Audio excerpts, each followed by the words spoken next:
আসসালামু আলাইকুম।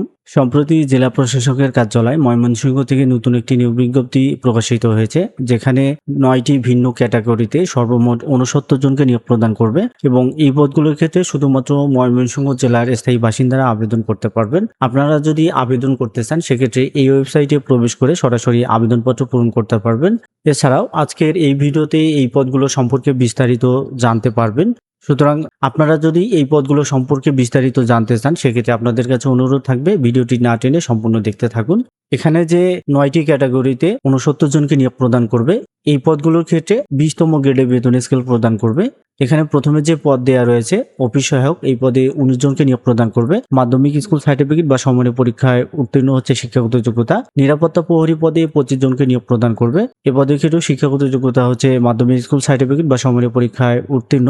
এছাড়াও সুস্বাস্থ্যের অধিকারী হতে হবে। পরিচ্ছন্নতা কর্মী পদে ১৬ জনকে নিয়োগ প্রদান করবে। অষ্টম শ্রেণী বা জুনিয়র স্কুল সার্টিফিকেট পরীক্ষায় উত্তীর্ণ হতে হবে। বাবুর্চি পদে একজনকে নিয়োগ প্রদান করবে, অষ্টম শ্রেণী বা সমমানের পরীক্ষায় উত্তীর্ণ। এছাড়াও রান্নার কাজে ৫ বছরের অভিজ্ঞতা থাকতে হবে। সহকারী বাবুর্চি পদে একজনকে নিয়োগ প্রদান করবে, অষ্টম শ্রেণী হচ্ছে শিক্ষাগত যোগ্যতা। এছাড়াও রান্নার কাজে ৫ বছরের অভিজ্ঞতা থাকতে হবে। বেয়ারার পদে ২ জনকে নিয়োগ প্রদান করবে, মাধ্যমিক স্কুল সার্টিফিকেট বা সমমানের পরীক্ষায় উত্তীর্ণ। নিরাপত্তা প্রহরী পদে ৩ জনকে নিয়োগ প্রদান করবে, এসএসসি বা সমমানের পরীক্ষায় উত্তীর্ণ সহ সুস্বাস্থ্যের অধিকারী হতে হবে। মালি পদে একজনকে নিয়োগ প্রদান করবে, জুনিয়র স্কুল সার্টিফিকেট বা সমমানের পরীক্ষায় উত্তীর্ণ। পরিচ্ছন্নতা কর্মী পদে একজনকে নিয়োগ প্রদান করবে, জুনিয়র স্কুল সার্টিফিকেট বা সমমানের পরীক্ষায় উত্তীর্ণ।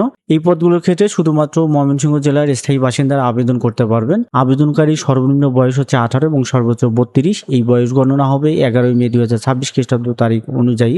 যারা সরকারি, আধা সরকারি এবং স্বায়ত্তশাসিত প্রতিষ্ঠানে কর্মরত অবস্থায় আবেদন করবেন, তাদেরকে আবেদন করার সময় যথাযথ কর্তৃপক্ষের অনুমতিক্রমে আবেদন করতে হবে এবং মৌখিক পরীক্ষার সময় সেই অনাপত্তি ছাড়পত্রের মূল কপি জমা দিতে হবে। এছাড়াও মৌখিক পরীক্ষার সময় আপনাকে সকল সনদপত্রের মূল কপি দেখাতে হবে এবং ১ সেট সত্যায়িত ফটোকপি আপনাকে জমা দিতে হবে। তো যে সকল কাগজপত্র আপনাকে দেখাতে হবে এবং জমা দিতে হবে সেগুলো এখানে উল্লেখ করা রয়েছে, যেমন অনলাইনে পূরণকৃত আবেদনপত্র, সকল সনদ প্রত্যয়ন ও অনাপত্তিপত্র, ময়মনসিংহ জেলার স্থায়ী বাসিন্দার প্রমাণপত্র হিসেবে নাগরিকত্ব সনদপত্র, জাতীয় পরিচয়পত্র বা জন্ম নিবন্ধন সনদ, প্রথম শ্রেণী গেজেটে কর্মকর্তা কর্তৃক চারিত্রিক সনদপত্র, চাকরিরত প্রার্থীদের ক্ষেত্রে যথাযথ কর্তৃপক্ষ কর্তৃক প্রদত্ত অনাপত্তিপত্র। এছাড়া যারা কোটায় আবেদন করবেন তাদের ক্ষেত্রে কোটার প্রমাণপত্র, লিখিত পরীক্ষার প্রবেশপত্রের সত্যায়িত ফটোকপি এবং সাম্প্রতিক সময়ে তোলা পাসপোর্ট সাইজের রঙিন ২ কপি ছবি, এগুলো আপনাকে জমা দিতে হবে। আপনারা যদি আবেদন করতে চান সেক্ষেত্রে সরাসরি এই ওয়েবসাইটে প্রবেশ করে আবেদনপত্র পূরণ করতে পারবেন। আবেদনপত্র পূরণ এবং আবেদন ফি জমাদানের শুরুর তারিখ ও সময় হচ্ছে ১৪ মে সকাল ১০টায় শুরু হবে এবং শেষ হবে ১৩ জুন বিকাল ৫টায়। এই সময়ের মধ্যে আপনাকে আবেদন করতে হবে। আবেদন করার সময় আপনার নির্ধারিত স্থানে ছবি এবং স্বাক্ষর আপলোড করতে হবে। সেক্ষেত্রে এখানে ছবি এবং স্বাক্ষরের সাইজ দেওয়া রয়েছে। আবেদনপত্র সাবমিট করার পর তার পরবর্তী ৭২ ঘন্টার মধ্যে আপনাকে যেকোনো টেলিটক প্রিপেইড মোবাইল নম্বরের মাধ্যমে ২টি SMS করে পরীক্ষার ফি প্রদান করতে হবে।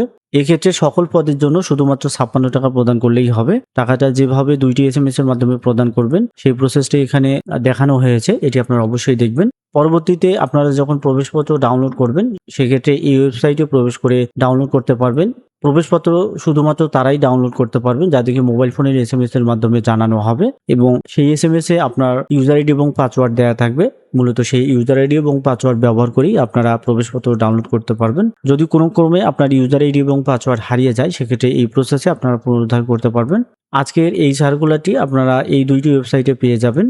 এছাড়াও এই ভিডিও ডিসক্রিপশনে সার্কুলার ডাউনলোড লিঙ্ক এবং আবেদনের লিঙ্ক দুটোই দেওয়া থাকবে। সেখান থেকে আপনারা প্রয়োজন মতো সার্কুলার ডাউনলোড অথবা আবেদন করতে পারবেন। অনলাইনে আবেদন করতে যদি কোনো প্রকার সমস্যা হয় সেক্ষেত্রে 121-এ কল করে অথবা ইমেইলে যোগাযোগ করতে পারবেন। তবে ইমেইলে যোগাযোগ করার সময় মেইল সাবজেক্টে organisation name, post name, applicant user ID এবং কন্ট্যাক্ট নাম্বার অবশ্যই উল্লেখ করতে হবে। তো এই ভিডিওতে যে সকল শর্তাবলী এবং পদগুলো সম্পর্কে আলোচনা করলাম, এগুলো ছাড়াও এখানে আরও কতগুলো শর্তাবলী আছে যেগুলো আপনারা আবেদন করার পূর্বে অবশ্যই ভালোভাবে দেখে তারপরে আবেদন করবেন। এবং আপনাদের সুবিধার্থে এই ভিডিও ডিসক্রিপশনে সার্কুলার ডাউনলোড লিঙ্ক এবং আবেদনের লিঙ্ক দুটোই দেওয়া থাকবে। সেখান থেকে প্রয়োজন মতো আপনারা সার্কুলার ডাউনলোড করতে পারবেন অথবা সেখান থেকে ক্লিক করে আবেদন করতে পারবেন।